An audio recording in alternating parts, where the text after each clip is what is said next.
이야기를 심리학이 영성보다 더 실제적일까요?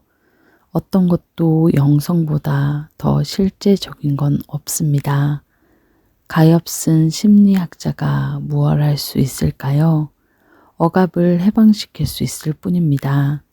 나도 내 딴에는 심리학자고 심리치료를 하고 있는데 때때로 심리학과 영성 중에서 선택을 해야 할 때 내적으로 큰 갈등을 느낍니다.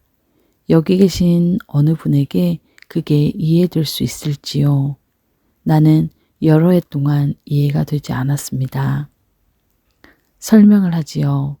여러 해 동안 나는 이해가 되지 않다가 문득 사람들은 한 관계에서 충분히 고통을 겪은 나머지 모든 관계에서 환상을 깨뜨리게 되어야 한다는 걸 깨달았습니다.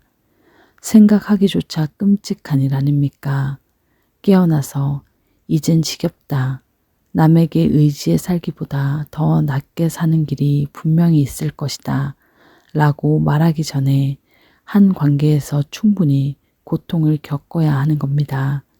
나는 심리치료사로서 무엇을 하고 있었을까요?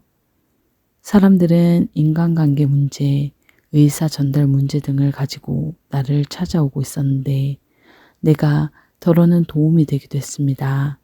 그러나 때로는 말하기 민망하지만 도움을 주지 못했습니다. 그들에게 준 것이 그들을 여전히 잠들어 있게 했기 때문이죠. 아마도 그들이 좀 더 괴로움을 겪어야 했던 거죠. 아마도 마음 밑바닥을 건드리며 모든 게 넌더리가 난다고까지 말하게쯤 되어야 했던 거죠. 그렇게 말하게 되는 경우는 오로지 자기가 벗어나겠다는 병이 지겨울 때입니다. 대부분의 사람들은 안도하기 위해서 정신과 의사나 심리학자를 찾습니다.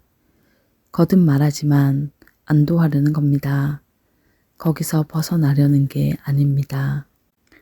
정신지체아라고들 했던 자니라는 어린이 이야기가 있습니다. 들어보시면 알겠지만 명백히 정신지체아가 아니었죠. 자니가 다니는 특수학교의 모방학급에서 찰흙빚기 시간에 일어난 일입니다. 자니는 찰흙덩어리를 들고 교실 한 구석에 가서 만지작거리며 놀고 있습니다. 여선생님이 다가와서 안녕 자니? 합니다. 안녕? 자니도 대답합니다. 손에 가진 게 뭐지? 쇠똥 덩어리예요. 그걸로 뭘 만드니? 어떤 선생님을 만들고 있어요. 퇴행이구나. 여선생님은 이렇게 생각했고 그래서 마침 문 옆을 지나가던 교장 선생님을 불러 말씀드립니다. 자니에게 퇴행 징후가 있어요. 그래서 교장 선생님도 자니에게 다가갑니다. 안녕 친구. 안녕. 손에 든 게 뭐지? 쇠똥요. 그걸로 뭘 만드니? 어떤 교장 선생님요. 교장 선생님은 학교 심리학자에게 의뢰해야 할 사례라고 판단합니다. 상담 선생님을 부르세요. 상담 선생님은 영리한 친구였습니다. 안녕, 안녕. 난 내 손에 있는 게 뭔지 알지? 뭔데요? 쇠똥. 맞아요. 그걸로 무얼 만드는지도 알지? 뭔데요? 어떤 상담 선생님을 만드는 거지? 틀렸어요. 그러려면 쇠똥이 모자라요. 그래서 선생님들은 자니를 일컬어 정신지체아라고 했습니다. 가엾은 심리학자들, 그들은 좋은 직업에 종사하고 있습니다. 사실 심리치료가 참으로 도움이 될 때가 있죠. 사람이 제정신이 아니고 헛소리를 하며 미치는 지경에 이를 때면 바야흐로 정신병자가 아니면 신비가가 되려는 때입니다. 그런 증상은 정신 이상자와 정반대인 신비가에게 나타나는 것이기도 하거든요. 깨어났을 때의 표지 한 가지를 아십니까? 내가 미쳤는가 아니면 모두들 미친 것인가 스스로 묻는 겁니다. 사실이 그렇습니다. 사실 우리는 미친 겁니다. 온 세상이 미쳤어요. 영락없는 미치광이들이죠. 우리가 정신병동에 갇히지 않은 단 한 가지 이유는 우리 같은 사람이 너무 많기 때문입니다. 그처럼 많이들 미친 겁니다. 우리는 사랑에 대한 인간관계, 행복, 기쁨, 그 밖의 모든 것에 대한 미친 관념들의 의지에 살고 있습니다.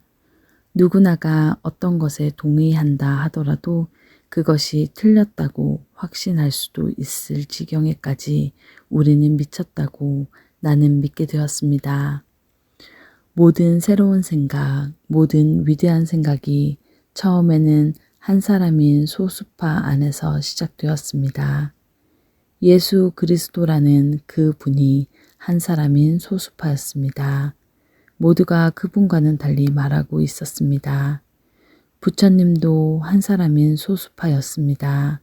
누구나가 그분과는 달리 말하고 있었습니다. 모든 위대한 생각의 출발은 신에 대한 불경이라고 말한 사람은 버트란드 러셀이던가요? 적절한 좋은 지적입니다.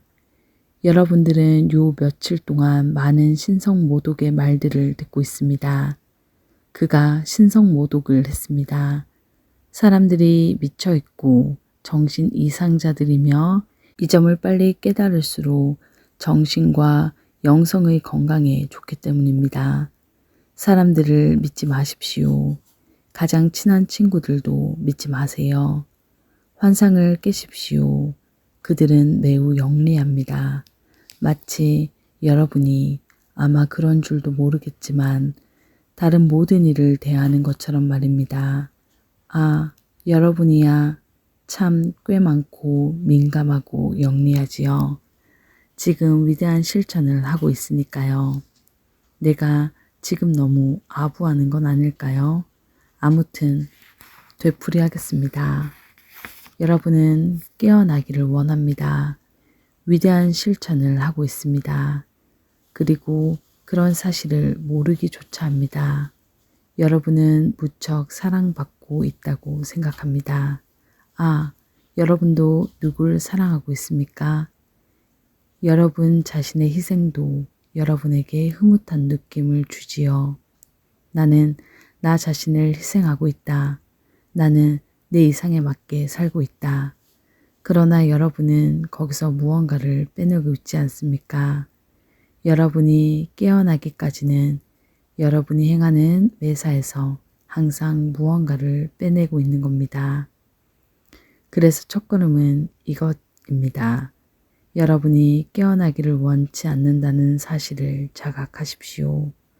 오래된 신문 조각을 100만 달러 수표라고 생각하는 최면에 빠져 있을 때는 깨어나기가 매우 어렵습니다. 여러분 자신을 오래된 신문 조각에서 떼어놓기란 얼마나 어려운지 모릅니다.